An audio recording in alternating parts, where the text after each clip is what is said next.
Olá, tudo bem? Estamos diante aqui de mais uma aula e para a nossa aula de hoje nós começaremos agora uma nova bem-aventurança. Então, para começar o nosso estudo de hoje, vamos abrir nossas Bíblias lá em Mateus, capítulo 5, a partir do versículo 7, que diz o seguinte para nós: Bem-aventurados os misericordiosos, pois obterão misericórdia. Vamos orar pela nossa aula de hoje. Senhor, meu Deus, Pai, graças te damos, Senhor, por mais uma palavra que tu coloca diante de nós, Pai. Obrigado por esta proclamação linda, Pai, onde tu nos ensina, Pai, uma das grandes características do verdadeiro cristão, a misericórdia, Pai.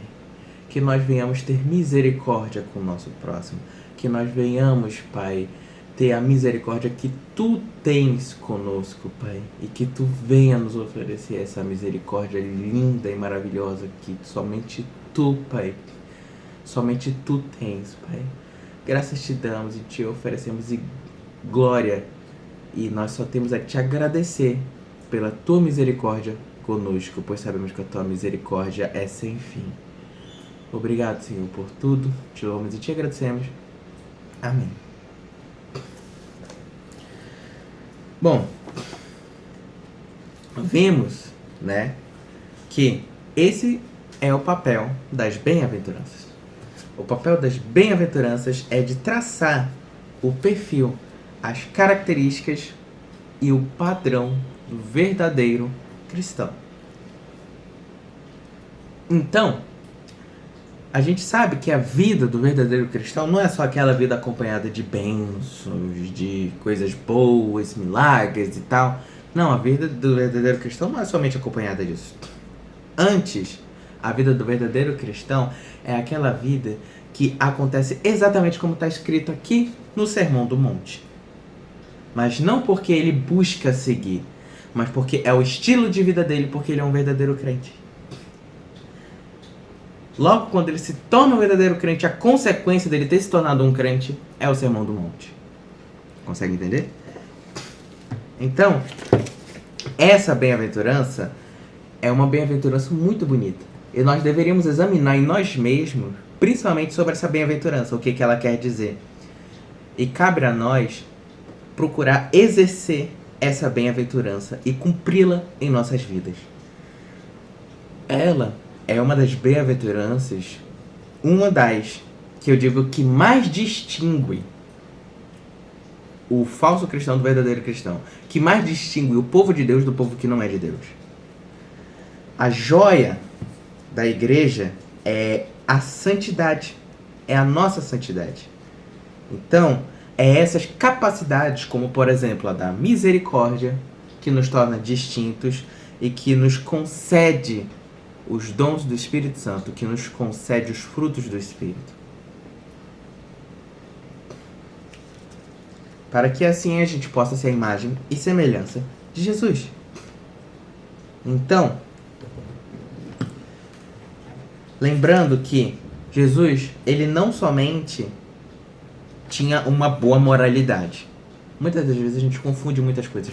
Mas Jesus não tinha somente uma boa moralidade. Ele não era só um ser que acreditava em coisas corretas, mas ele era um ser paciente, bondoso, ele tinha controle próprio, ele era manso, ele era misericordioso. E o ser mais misericordioso que existiu. Portanto, hoje iremos analisar agora essa bem-aventurança. As 4 primeiras bem-aventuranças, elas tratam a nossa relação com Deus. A gente vê aqui várias divisõezinhas acontecendo. A gente vê que as 3 primeiras são passivas. A gente viu que a 4ª houve uma quebra. Agora temos uma habilidade ativa, que é a busca por Deus. A 5ª também é ativa. Então a gente tem essa divisãozinha agora que acontece. Só que a gente também tem outra divisãozinha. As 4 primeiras bem-aventuranças, elas são habilidades que mexem diretamente na nossa relação com Deus. No reconhecer, o chorar do Espírito, o ser manso e a fome e sede de justiça, que é a busca por Deus. Agora, Jesus, no seu sermão, ele irá tratar de um outro ponto, a nossa relação com o próximo. Lembra? As bem-aventuranças não foram posicionadas de qualquer forma. Não foi de qualquer forma. As bem-aventuranças, elas foram... O Sermão do Monte por inteiro foi posicionado estrategicamente por Jesus, numa sequência do qual nós deveríamos nos atentar. Então agora, Jesus, ele tratou já sobre a nossa relação com Deus, agora ele vai nos tratar da nossa relação com o nosso próximo. Ou seja, aquele que foi verdadeiramente convertido é misericordioso. Então, essa bem-aventurança, ela vai nos trazer um dos efeitos que ingressar nesse reino causa na nossa relação com o próximo. Como assim? O que isso significa? Isso significa que, assim, no momento em que eu fui convertido, no momento em que eu fui transformado em uma nova criatura, agora a forma com a qual eu abordo o meu próximo, a forma com que eu interajo, que eu ajo com o meu próximo, muda. É outra. E isso é a consequência. A consequência, eu me torno misericordioso.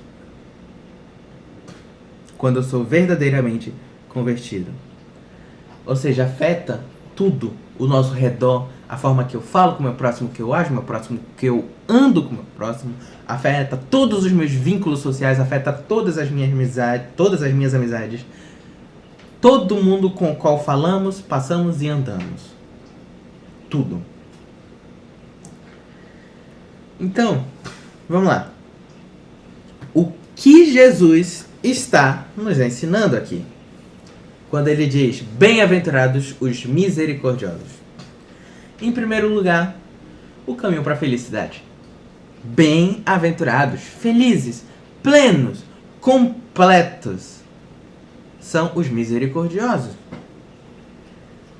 Ou seja, vamos lá. O que significa a palavra misericordioso do grego? Puxando para o grego, o que significa? Sentimento de compaixão despertado pela miséria ou necessidade do outro. Ou seja, é um sentimento que é despertado em mim, que me faz sentir compaixão pelo próximo.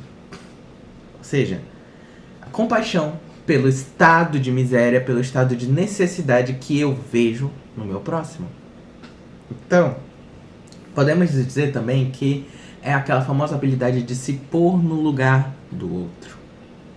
É sentir que aquela pessoa sente. Isso é misericórdia.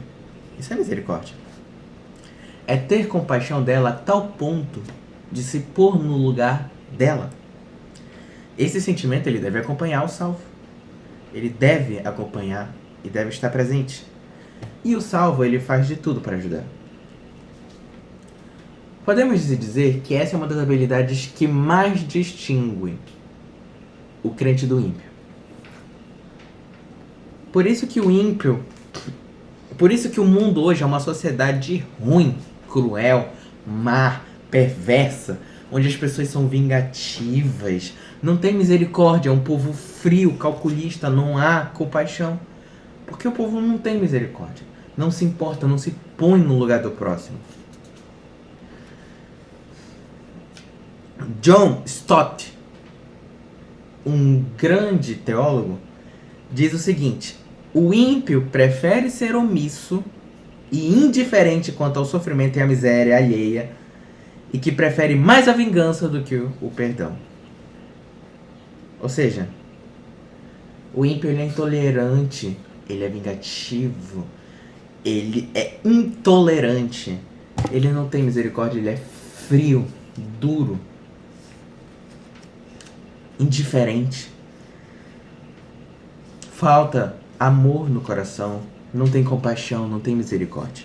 Então, a misericórdia ela precisa ser encontrada nas igrejas, sabe? Muitas das vezes, até nas próprias igrejas, a gente encontra a própria falta da misericórdia.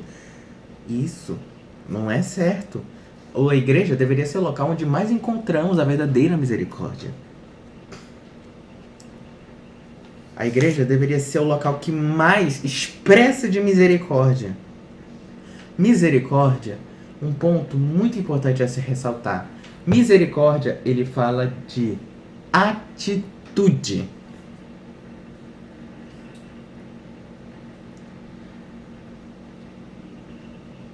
O cristão verdadeiro, ele sente. O cristão, ele não pode ser indiferente ao sofrimento alheio. Ele sente as dores e chora com os que choram. Gente, o que tem de crente hoje que é indiferente não está escrito. O que tem de crente hoje que não tá nem aí pra nada, desde que não seja com ele. Não, a guerra tá acontecendo em tal país. Desde que a guerra não chegue aqui comigo e não tire a minha paz, tá de boa. Não, olha o noticiário, vê as notícias, pessoas morrendo, sofrendo, necessitando, e a pessoa... Por quê? Porque ela tá bem, não tá passando necessidade, tá vivendo bem. Ela não tá necessitada, então pra que sofrer? Muitas das vezes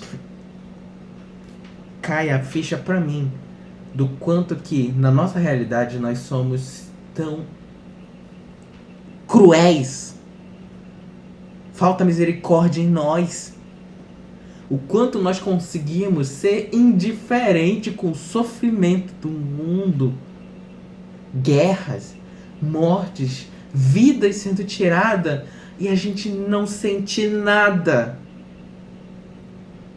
A gente vai para a igreja, senta, tem um irmão do nosso lado com o qual a gente pode não saber, mas aquele irmão está doente, enfermo, precisando de ajuda, precisando de oração, tá enfrentando um pecado terrível, enfrentando tal sofrimento, tá ali vivendo uma vida de pecado triste. E a gente nem quer saber. A gente nem se importa, não faz nem questão de perguntar, irmão, você tá bem não? Senta, ali dá oi irmão, Pai do Senhor, pronto, acabou. A gente não tá nem aí pro que tá acontecendo na vida do irmão que tá do nosso lado.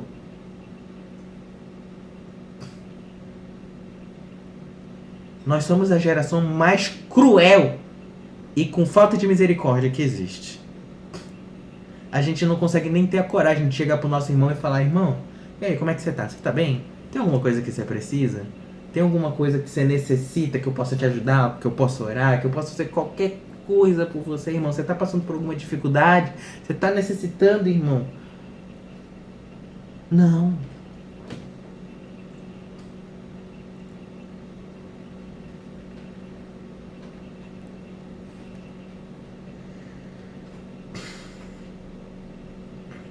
Então Jesus, ele nos mostra um negócio diferente. Jesus, movido de íntima compaixão, ele sentia pesar. Ele se pôs naquela cruz por nós, movido por íntima compaixão.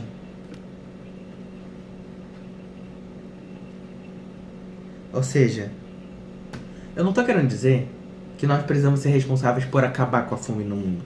Eu não estou dizendo que nós devemos trazer para nossa casa e acolher cada mendigo, cada morador de rua que a gente encontrar.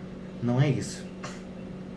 Mas qualquer coisa que tiver em sua condição, devemos fazer. Qual é a dificuldade de chegar pro irmão que está do nosso lado e perguntar, irmão, tem alguma coisa que eu posso fazer por você? Será possível?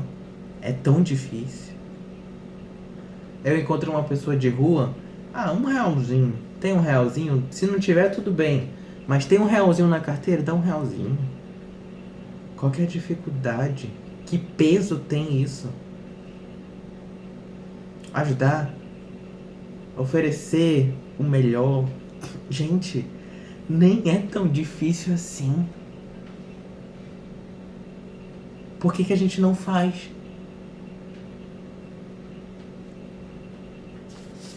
Então, que a gente possa entender Isso.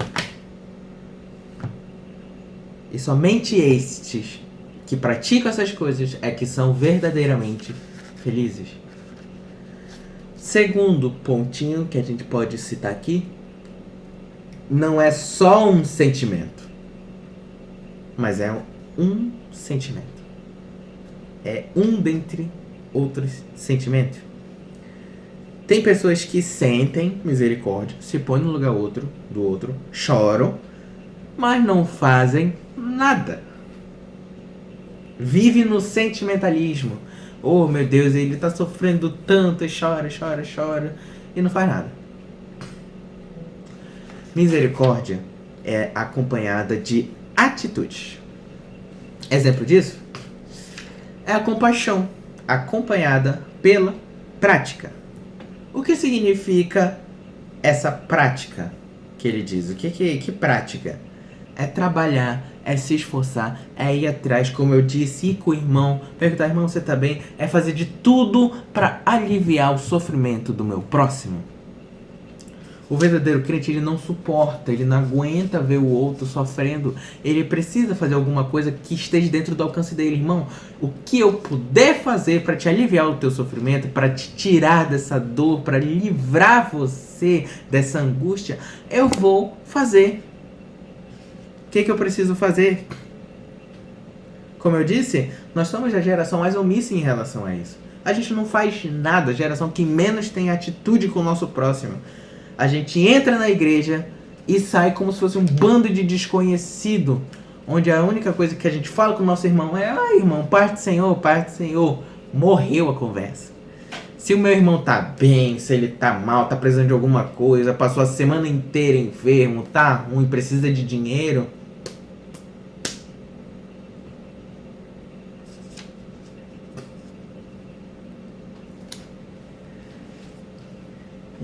a gente só se importa e só tem misericórdia de nós mesmos. Tem uma frase muito bonita e que eu concordo. Ninguém tem tão pouco que não possa dar. E ninguém tem muito o suficiente que não possa receber. Eu posso ter o que for, sempre tenho como receber mais. E eu posso ter pouco, mas isso não significa que eu não tenha nada a oferecer. Gente, não é possível. É impossível uma pessoa não ter o suficiente para não oferecer nada. Não existe isso. Sempre teremos o que dar e sempre teremos o que receber. Talvez, sei lá, eu não posso dar um carro. Eu não tenho dinheiro para isso. Talvez eu não possa pagar a cirurgia do meu irmão que precisa. Mas talvez eu possa dar uma cesta básica pro meu irmão que está necessitado. Eu posso dar uma cesta básica. Ou talvez eu não tenha dinheiro agora para comprar uma cesta básica, mas eu posso talvez oferecer uma visita pro meu irmão, ir lá conversar com ele. Talvez eu possa oferecer um abraço. Ou perguntar: irmão, você precisa de comprar um remédio? Eu posso comprar esse remédio para você? Custa quanto? Tanto? Eu posso comprar. Eu posso fazer tais coisas. A misericórdia, ela é manifestada com atos. É agir, é o trabalhar, é o fazer, é o se esforçar para tirar a dor e o sofrimento do próximo. Quem era o homem mais misericordioso da Bíblia? Óbvio, né? Jesus, ele mostrou misericórdia como nenhum outro jamais mostrou. E é ele que a gente tem que imitar, tá? Lembra? Somos a imagem e devemos ser a imagem semelhança dele, de Deus. Deus refletiu suas características no seu Filho. E nós devemos se assemelhar a Jesus Cristo. Então, Jesus, ele era um poço de misericórdia. Um poço de misericórdia. Sem fim. Ele tinha misericórdia e atitude. Ele tinha principalmente atitude, não só sentimento. Ele tinha muito sentimento e muita atitude. Tanto para os pequenos quanto para os grandes. Seja rico, seja pobre, estivesse longe dele, estivesse perto, seja fácil ou seja difícil de atingir, seja por conta do financeiro, sentimentos, familiares, de todas as classes de sofredores, todas as classes de pecadores, de todos os tipos. A sua misericórdia abrangia todos, tudo.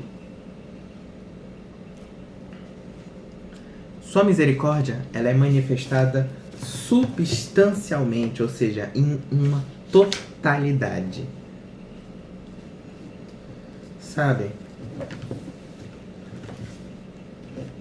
Precisamos compreender que a misericórdia, ela não é bem o que a gente pensa ser. Muitas vezes temos uma falsa ideologia sobre misericórdia. Na época da história medieval, podemos testemunhar a situação que é o seguinte. Ocorriam muitas guerras, né? Muitas guerras, e muitas das vezes guerras sangrentas. E após limpar o campo da batalha, as pessoas iam para o campo para vistoriar se haviam sobreviventes, se haviam ainda soldados precisando de ajuda. E eles encontravam com situações complicadas. Eles iam para os campos e encontravam pessoas com membros amputados, pessoas feridas, lançadas, perfuradas, sem chance de sobrevivência. Lembrando que naquela época não existia medicina como existe hoje. Assim, perdia um braço, era praticamente morte na certa. Tinha um membro ali perfurado, era lançado, atravessado no meio, não tinha o que fazer, não tinha medicina para resolver aquilo. Então o que eles faziam? Eles levavam um punhal pontudo, que eles chamavam de punhal da misericórdia. Sempre que eles chegavam no campo e encontravam esses soldados, era sofrido. Por quê? Porque eles não morriam na hora. Ou, sei lá, arrancava, ficavam ali perfurados e ficavam sangrando por muito tempo. E eles não morriam na hora. E ficavam ali sofrendo muito. Então, o que eles faziam? Com esse punhal, eles fincavam no coração para livrá-lo de uma vez desse sofrimento. Como uma forma de honrar a morte daquele guerreiro. Para que ele não morresse, não tivesse uma morte dolorosa, sofrida ali. Passasse um tempão ali sofrendo até morrer. Por isso eles fincavam. Para que eles morressem logo. E não morressem sofrendo. Era um ato de misericórdia. Isso é misericórdia. É acabar com o sofrimento da pessoa. Não deixar ela sofrendo. Isso é misericórdia. A verdadeira misericórdia. Querer aliviar o sofrimento do próximo.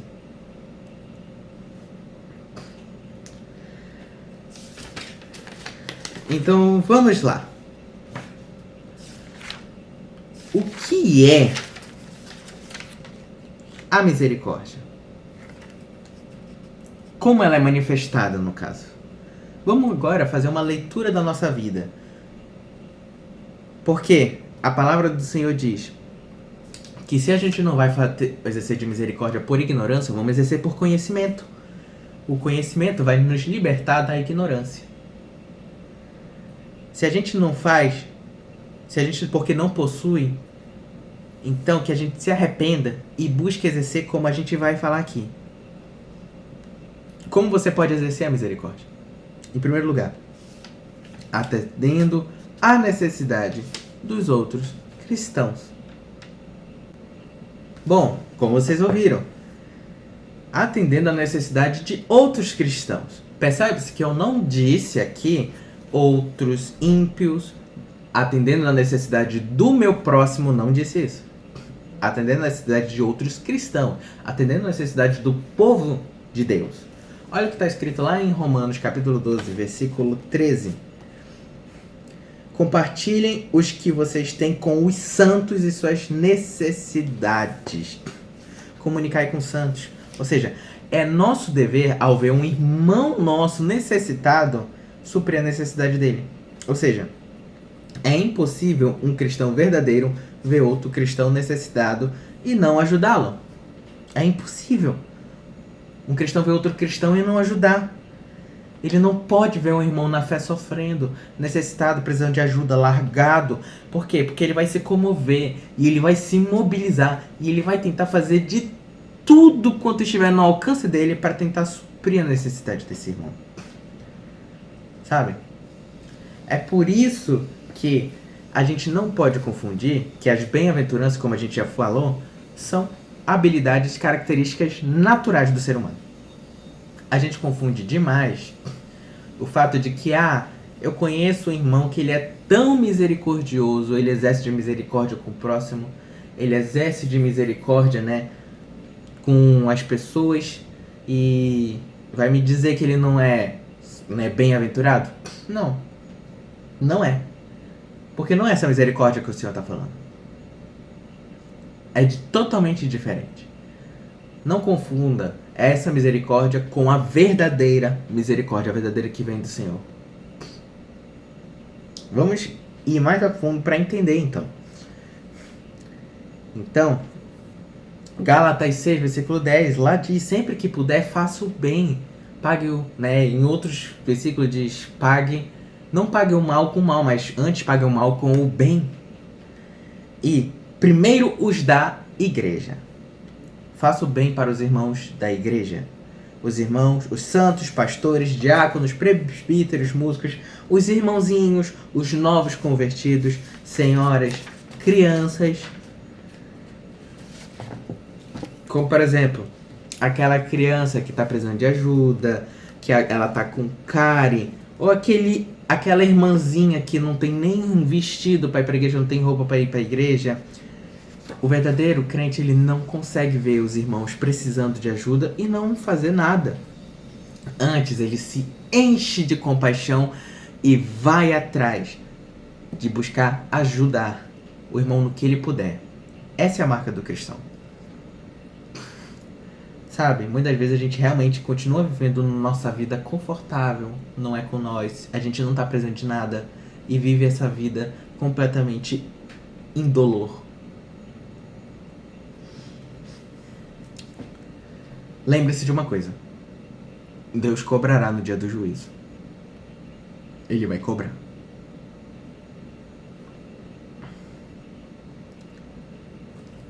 Teve gente do nosso lado que passou fome, que fez tais coisas, que precisava de ajuda e a gente nem tchum.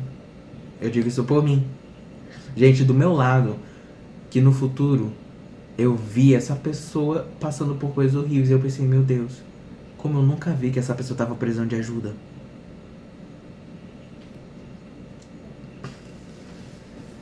Primeiro João, capítulo 3, versículo 17, que diz: se alguém tiver recursos materiais e vendo seu irmão em necessidade não se compadecer dele, como pode permanecer nele o amor de Deus? Se alguém é rico e não oferece e não ajuda, que amor de Deus é esse? Aí é a pergunta que ele está falando. Que amor de Deus é esse que habita em você? Não tem amor de Deus. E ele não está falando só de necessidade financeira aqui. Não estamos falando só de dinheiro. Misericórdia com o próximo não é dar dinheiro ao próximo, não é isso. É qualquer coisa que ele traga sofrimento. Qualquer coisa. Segundo ponto. De como que eu posso manifestar a misericórdia. Agora sim. Manifestando necessidade, manifestando ajuda, atendimento à necessidade ao meu próximo. Ao ímpio. Agora sim. Faça bem a todos. Ofereça misericórdia. Se compadeça com todos. Com todas as criaturas de todos os homens, orfanatos, creches, universidades, presídios, escolas, asilos, moribundos, mendigos. Tem gente por aí, como eu disse, que não professa a fé cristã, mas muitas das vezes dá aula de misericórdia para quem é cristão. Por mais que a misericórdia não seja verdadeira, exerce mais misericórdia que os cristãos que vão para a igreja e se dizem ser cristãos. E muitas das vezes ainda se dizem ser salvos.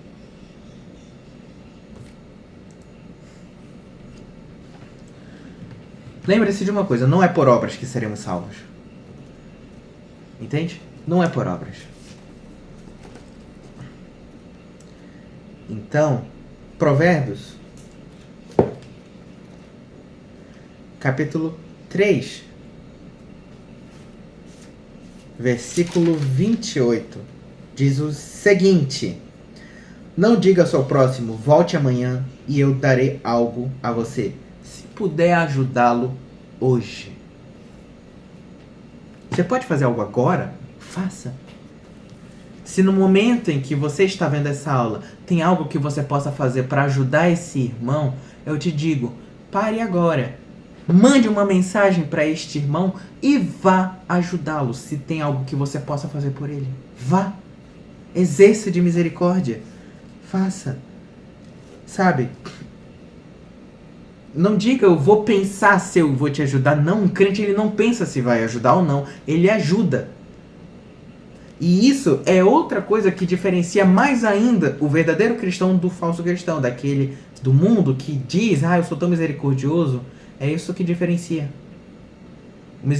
O do mundo, o que não é do povo de Deus, ele vai olhar e vai dizer, não, aquele irmão fez mal pra mim. Ele vai dizer, eu vou pensar se eu ajudo esse irmão. E isso no fim, pra ele pensar, não, eu pensei e não vou ajudar não. Tu me fez mal. Pra que eu vou exercer de misericórdia com uma pessoa que me fez mal, que me difamou, que fez tantas coisas por mim? Não, o verdadeiro cristão, ele nem pensa. Ele nem pensa, será que eu faço, será que eu ajudo aquele irmão que não é muito bom, aquele irmão que me fez mal? Não, ele nem pensa. Ele imediatamente se põe de prontidão para ajudar aquele irmão que o difamou, aquele irmão que fez algo mal para ele, e ele de prontidão se levanta e ajuda. Essa é uma das diferenças do que é do mundo pro povo de Deus. É uma das diferenças. Ele não pensa. Ele de imediato vai e exerce da misericórdia que o Senhor proporcionou a ele. Provérbios, capítulo 25, versículo 21 e 22, diz: se o inimigo tiver fome, dê-lhe de comer. Se tiver sede, dê-lhe de beber. Fazendo isso, você amontoará brasas vivas sobre a cabeça deles, e o Senhor recompensará você. O verdadeiro crente tem misericórdia até mesmo dos seus inimigos. Ele está falando aqui do sofrimento. Sabe? É aqui que vem a diferença. O crente ele se põe de prontidão para ajudar até mesmo os inimigos. Como, por exemplo, aquele irmão que você vai para a igreja, aquele irmão que te odeia de todas as formas possíveis. Você chega para a igreja, aquele irmão, ele vira a cara, não quer saber de você, ele te odeia. Vamos pensar, ele odeia aquele irmão. Odeia. Já falou mal do irmão, difamou o nome do irmão, fofocou. Falou coisas com o intuito de acabar com a reputação dele. Há 5 anos, imagina, 5 anos nessa história. E eis que acontece o seguinte: a filha desse homem pega câncer. E agora tá fazendo tratamentos caros, precisando de remédios. E tá sofrido. Agora ele tá passando por uma. Sabe? Nessa história, pessoas chegaram pra ele, pro homem que era odiado, né? E diziam, olha aí, ó, tá vendo? Expressou tanto ódio, fofocou, fez tanta coisa, agora tá recebendo o que ele merece. Não é assim que a gente acha? Tá recebendo o que ele merece. Bem feito. Mereceu. Esse irmão, o verdadeiro crente, ele vai dizer, não. Olha o que falas. Jamais diga isso. Ele vai pro irmão e diz, irmão, eu vou orar pela sua filha. Ela vai ser curada. Irmão, você precisa comprar esse remédio? Deixe que eu compre. Você está passando por dificuldade financeira, não é? Tratamento é caro. Ainda mais de câncer. Deixa que eu lhe ajudo comprando esses remédios. Ele vai lá, abraça o irmão, consola o irmão. Ele vai dizer, ué, mas esse cara é ruim. Ele falou mal de você pra gente, ele te difamou. Ele fez isso, fez aquilo. E você vai lá e o ajuda. É. E mais, tem também aquele povinho que chega, olha só, é o cara ruim, perdeu tudo e ninguém tá o ajudando. Ninguém tá fazendo nada por ele. É. Então por que você não faz? Já que ninguém tá o ajudando, então vá você ajudar. Não fique esperando outra pessoa ir lá e ajudar, não.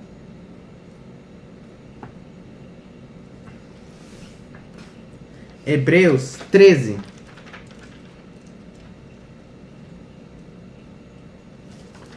Versículo 16.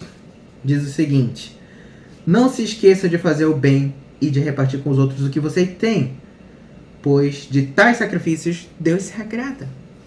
E olha o que está escrito em Atos, capítulo 10, versículo... Na verdade, todo o capítulo 10 fala sobre Cornélios. Fala sobre Cornélios, presta atenção. Que ele fala sobre um homem chamado Cornélios, centurião, e sobre toda a família dele ser religiosa.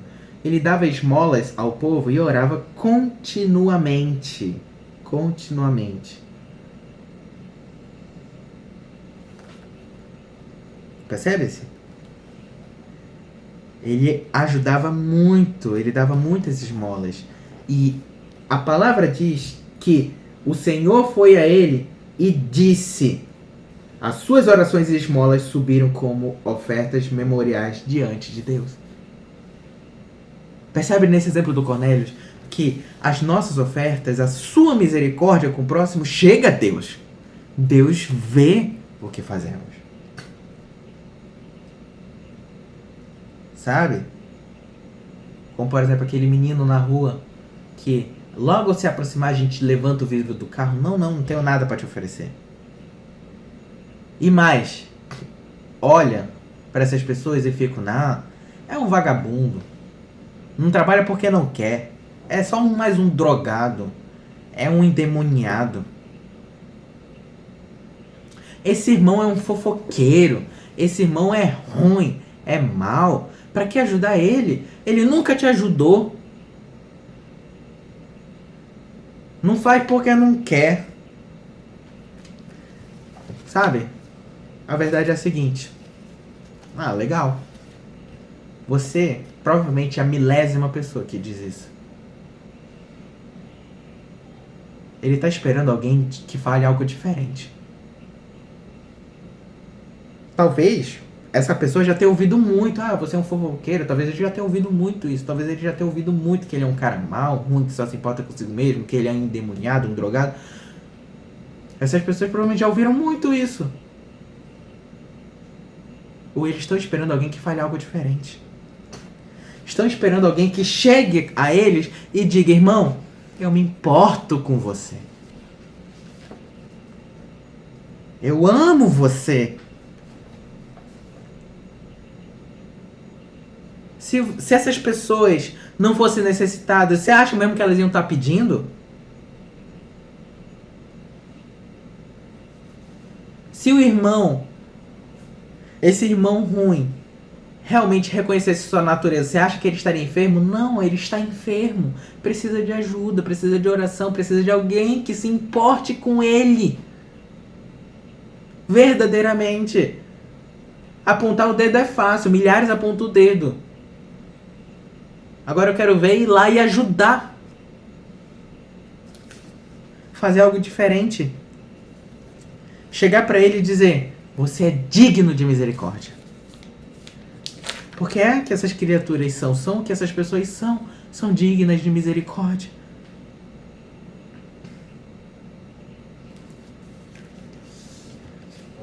É aquela pessoa que às vezes a gente olha, foi preso, rejeitado pela família, não tem emprego, tem doenças, cheio de doença, vive no mundo, às margens da sociedade, à beira da sociedade. Tá ali necessitado, sofreu, não tem ninguém. Para muitas das vezes as pessoas chegarem lá e falar, tem um endemoniado, um drogado. Nossa, valeu, muito obrigado, é exatamente isso que eu precisava ouvir. É disso que eu precisava, dessas palavras. Conseguem perceber? Não tô dizendo que a gente tem que levar essas pessoas para nossa casa, para morar com a gente. Mas é se pôr no lugar, ajudar com o que pode.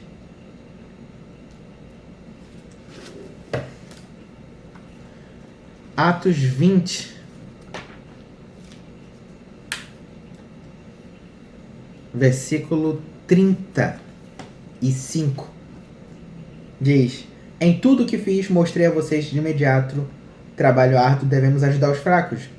Lembrando das palavras do nosso próprio Senhor Jesus, que disse: a maior felicidade em dar do que receber.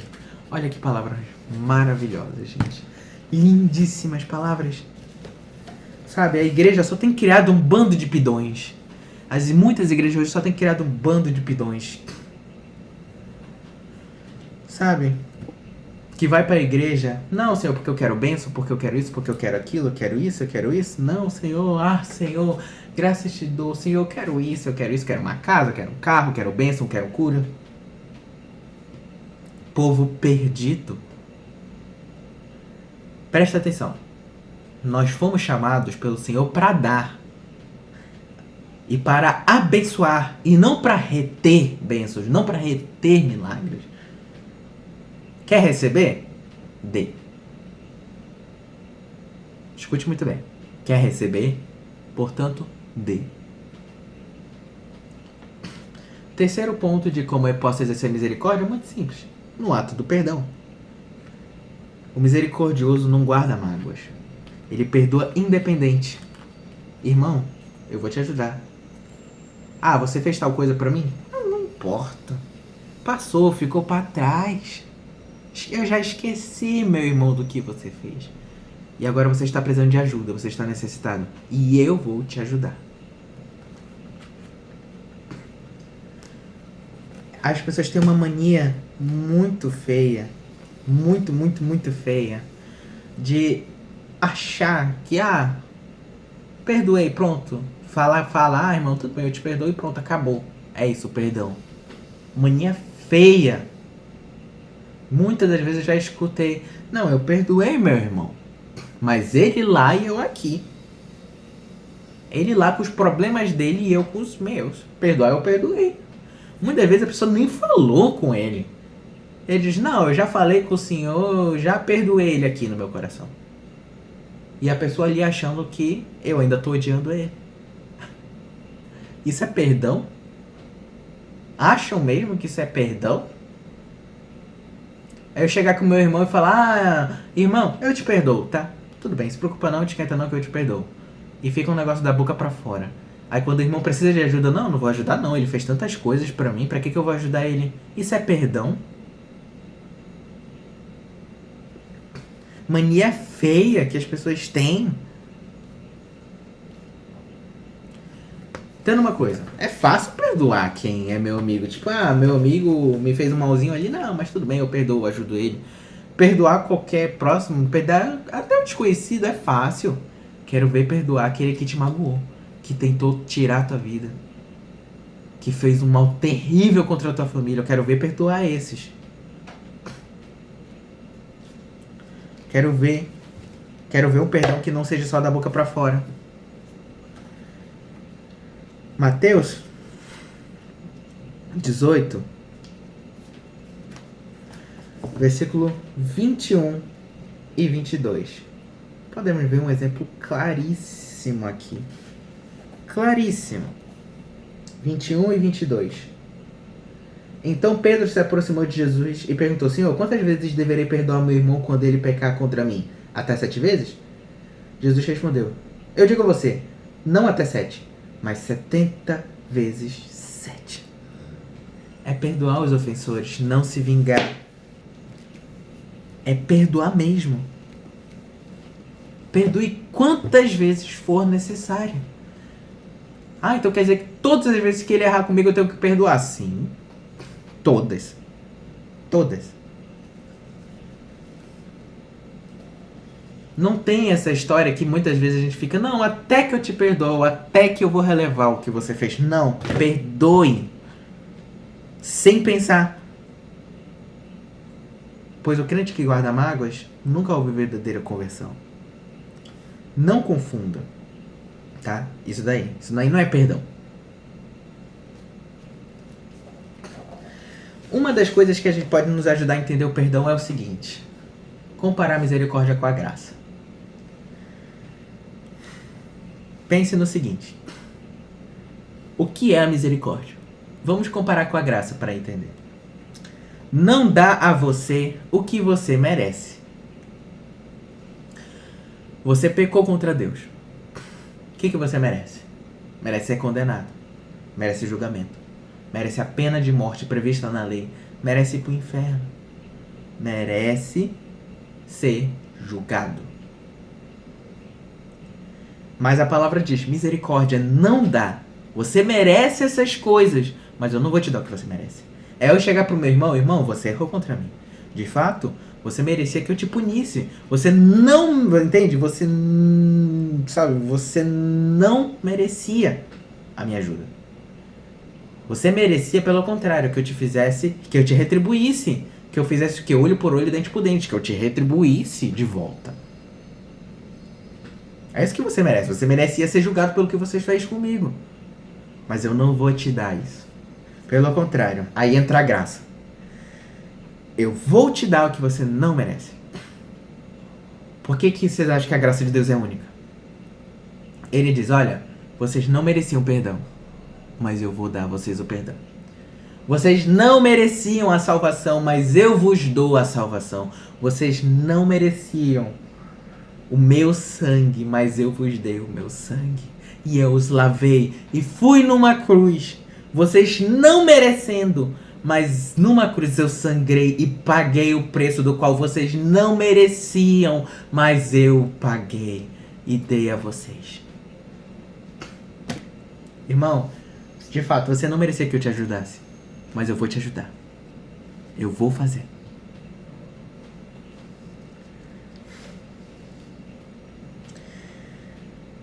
Sabe? A pessoa errou, mas você não dá o que ela merece. Você dá a ela o que ela não merece. A ajuda, o perdão, o amor. Porque nós somos misericordiosos. Como pode um cristão se vingar, guardar mágoas? Não tem essas coisas. Olha só o que está escrito. Lá em Mateus, capítulo 6, versículo 14 e 15. Pois se perdoares a ofensas um dos outros, os Pai Celestial também perdoará vocês. É comum no povo de Deus ter perdão. Muito comum. Pelo menos era para ser comum. É um ato de misericórdia. Tiago, capítulo 2, versículo 13.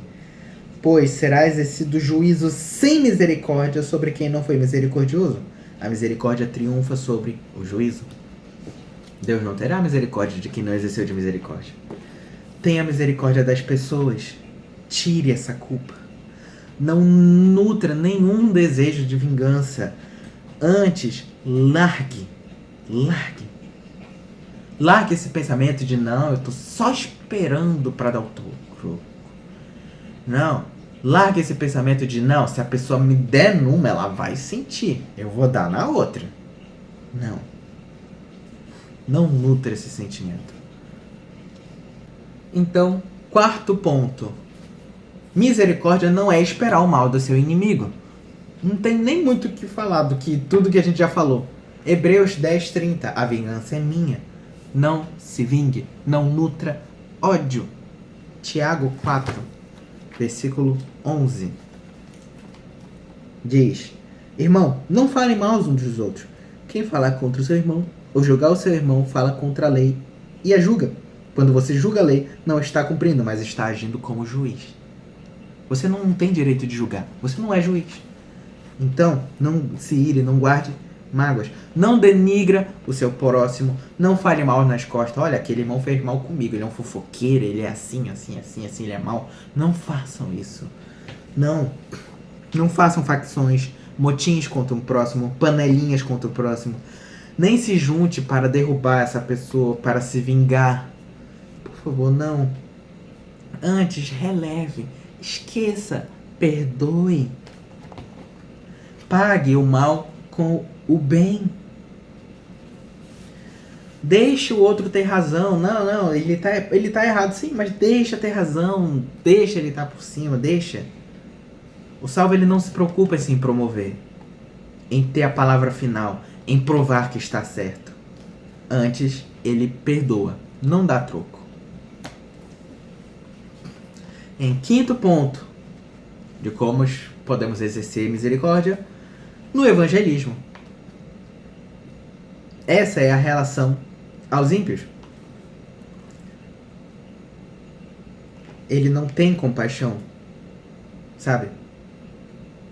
Muitas das vezes a gente não consegue entender que é no evangelismo que também exercemos de compaixão. O verdadeiro crente ele tem compaixão daquele irmão que está na rua, largado, perdido, em pecado, triste, desamparado, está em estado de condenação.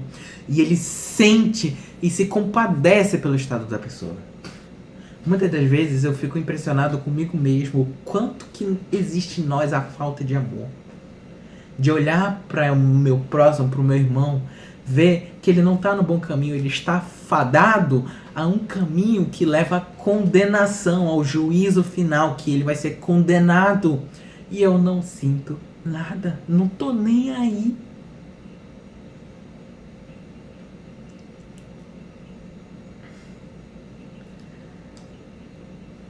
Se você chora por um morto, uma pessoa que morre, seja um parente, se você chora por uma pessoa que morre, já não paramos para pensar que você não deveria chorar muito mais pela pessoa que está destinada a ir para o inferno? Você não deveria se alegrar pela pessoa que morreu, mas está destinada a ir para o céu, e se entristecer e chorar pela pessoa que ainda está viva, mas que se ela morrer no estado que está, ela vai ser condenada? Às vezes a gente vai pro trabalho, vai pros lugares, senta à mesa com pessoas que estão fadadas a ir pro inferno e ó, nem tchum, só tá preocupado com a própria salvação.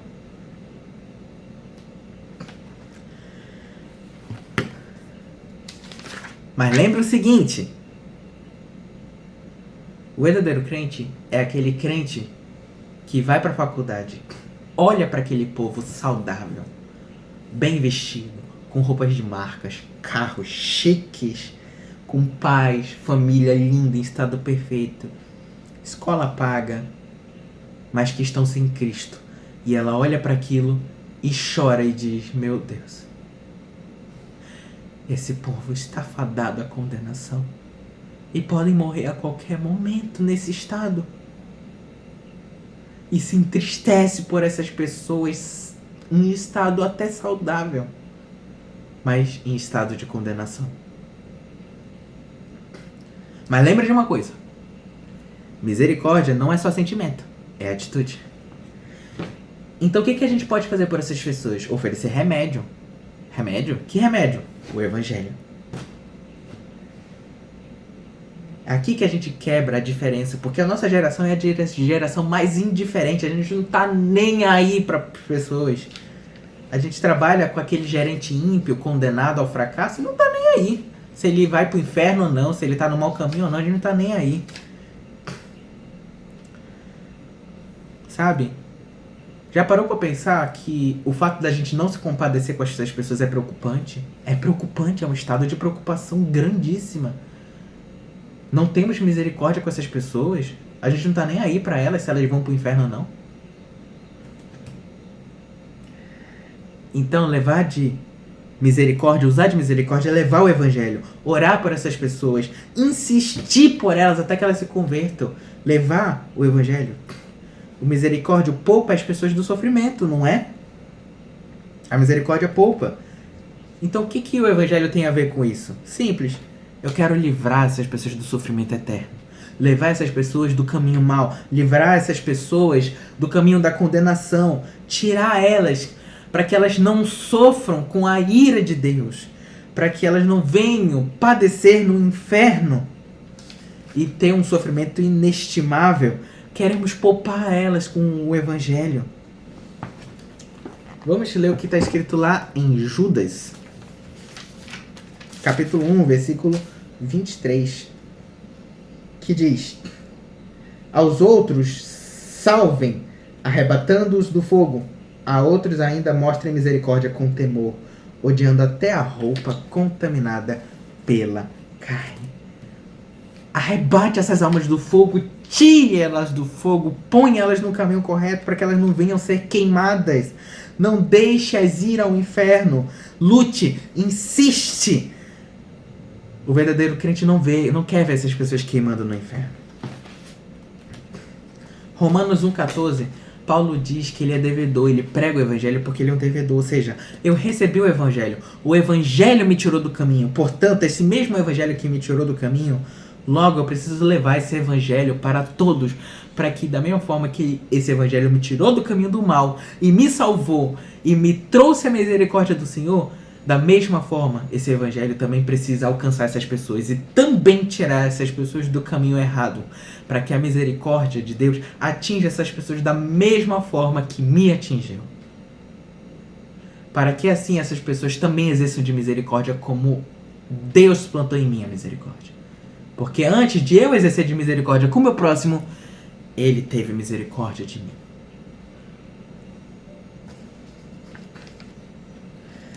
Paulo diz, ele tinha muita misericórdia, ele chegou a dizer que preferiria ser condenado ao ver os seus patrícios serem julgados no fogo.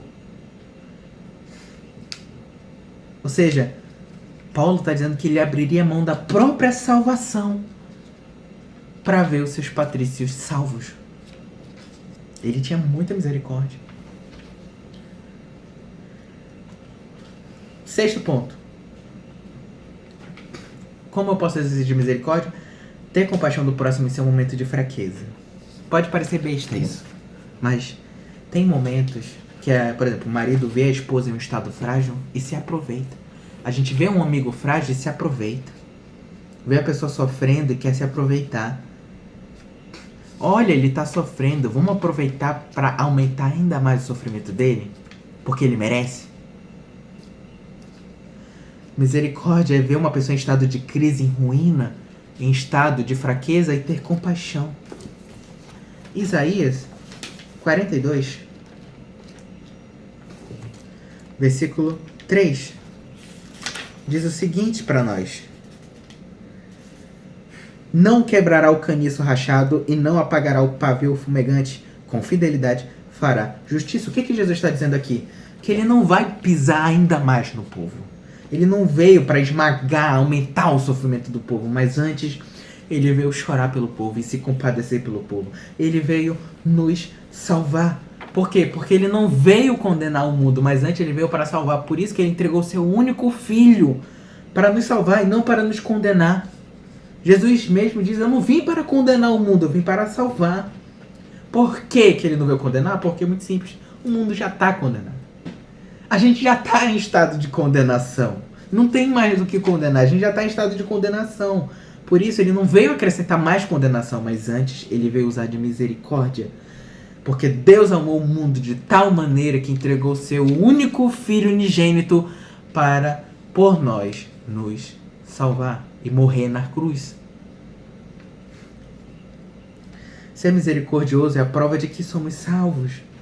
Lembra, não é um atributo natural, é um atributo de Deus. Ou seja, é um atributo que Ele nos dá, nos permite. Ele nos transfere. Tem atributos que não são transferíveis de Deus. Por exemplo, a onisciência, a onipotência, a onipresença são atributos de Deus. Graça, eternidade, tudo é atributo de Deus. Isso ele não oferece a ninguém. Mas tem atributos que ele nos dá a nós, que é o que nos faz ser semelhante a eles. Bondade, fidelidade, e dentre esses sentimentos que é transferíveis, que nos torna semelhante a ele, entre esses tem a misericórdia. E lembra de uma coisa, somente o povo de Deus é quem exerce a verdadeira misericórdia. Não se engane com aquele irmão que é do mundo e que não crê em Deus, que acha que é um tal misericordioso. Não é. Não é misericórdia. Eu garanto que não é.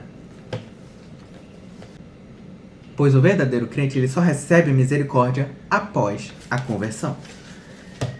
Então, Efésios 2, versículo 4, diz o seguinte para nós: todavia, Deus, que é rico em misericórdia, pelo grande amor com que nos amou, deu-nos vida com Cristo, quando ainda estávamos mortos em transgressões. Pela graça somos salvos. Viu só? Todo o exemplo que a gente viu. Ele não nos salvou porque éramos amiguinhos, porque éramos bons, perfeitos. Aqui diz que nós ainda pecadores, ainda em transgressões, ou seja, ainda inimigos dele, aqueles que o crucificaram, eis que Cristo proclama: Senhor, perdoe-os. Olha só que ele estava proclamando perdão de Deus para aqueles que estavam matando, o crucificando, o machucando. Aqueles que poram ele na cruz, Cristo dizendo: Senhor, perdoe-os, eles não sabem o que fazem.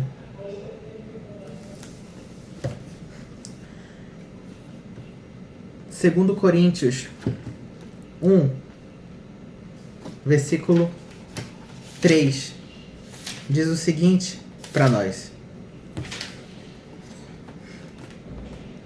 bendito seja o Deus e Pai de nosso Senhor Jesus Cristo, Pai das misericórdias e Deus de todas as consolações. Lucas, capítulo 6, versículo 36, que diz o seguinte: sejam misericordiosos, assim como o Pai de vocês é misericordioso. A misericórdia vem dele. Ele é quem nos dá a misericórdia. Então,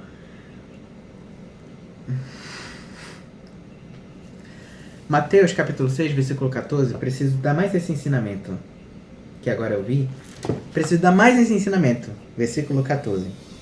Pois se perdoares as ofensas uns dos outros, o Pai Celestial também perdoará a vocês. Mas se não perdoarem uns aos outros, o Pai Celestial também não perdoará a vocês.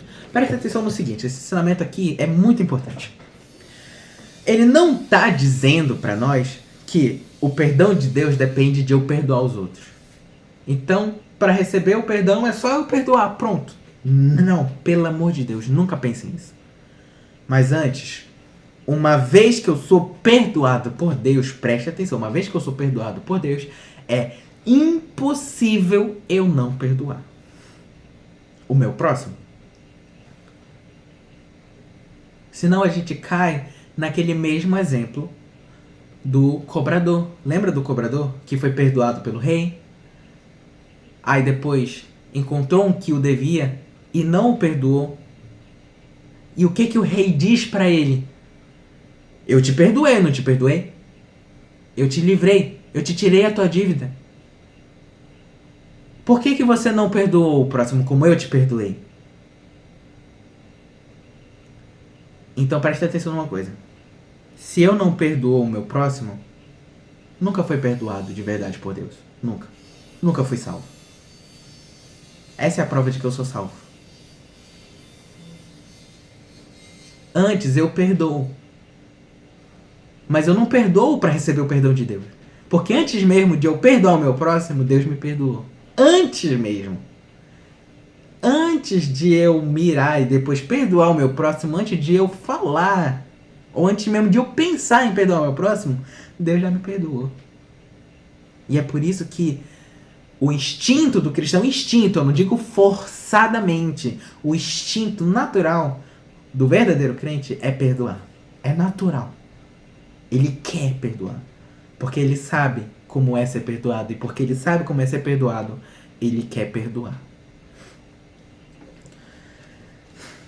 Então, para fechar a nossa aula de hoje, como eu sei que eu não sou misericordioso, muito simples. 31, Lucas 10, do versículo 31 ao 32 da parábola. Quando eu sou insensível à dor alheia, à necessidade da igreja, quando eu não me importo com o meu próximo, como eu sou indiferente com o meu próximo, quando eu ando com essas pessoas fadadas a ir pro inferno, eu não tô nem aí, eu só se importo com a minha própria salvação. Quando eu sou indigente contra as dores do povo de Deus, quando eu não evangelizo, quando eu sou frio, implacável, isso tudo são sinais de que eu não tenho misericórdia. Quando eu perdoo com o intuito de querer receber perdão, não. O Senhor diz, bem-aventurados os misericordiosos, aqueles que perdoam porque antes foram perdoados, aqueles que exercem de misericórdia, aqueles que antes fazem bem e ajudam até mesmo seus inimigos. Eu garanto que muito você irá atrair se fores misericordioso. Muito. Vamos orar? Senhor, meu Deus, Pai, graças te damos, Senhor, por tudo. Nós só temos a te louvar e te agradecer, Senhor, por mais essa aula, Pai. Porque Tu nos mostrou o que é a verdadeira misericórdia, Pai. Tu nos mostrou, Pai, que precisamos ter essa misericórdia, Pai. Porque Tu, Senhor, é misericordioso conosco. Antes mesmo de exercermos misericórdia, antes mesmo de perdoarmos, Tu foi misericórdia conosco. Então, Pai, nos ajude a ser misericordioso, nos ajude a perdoar, nos ajude a sentir, a eu pôr no meu lugar, a me pôr no lugar do meu próximo, Senhor, nos ajude, Pai, pois nós queremos ser misericordiosos, assim como Tu és misericordioso conosco, nós queremos ser misericordiosos, assim como Tu exerceu de misericórdia conosco, Pai. Senhor, graças te damos, Pai, por tudo que nós possamos, Pai, então, receber da Tua misericórdia e que assim nós possamos exercer de misericórdia com o nosso próximo. Em nome de Jesus, nós te louvamos e te agradecemos. Obrigado, Senhor, por mais esse ensinamento. E assim, obrigado. Em nome de Jesus, amém.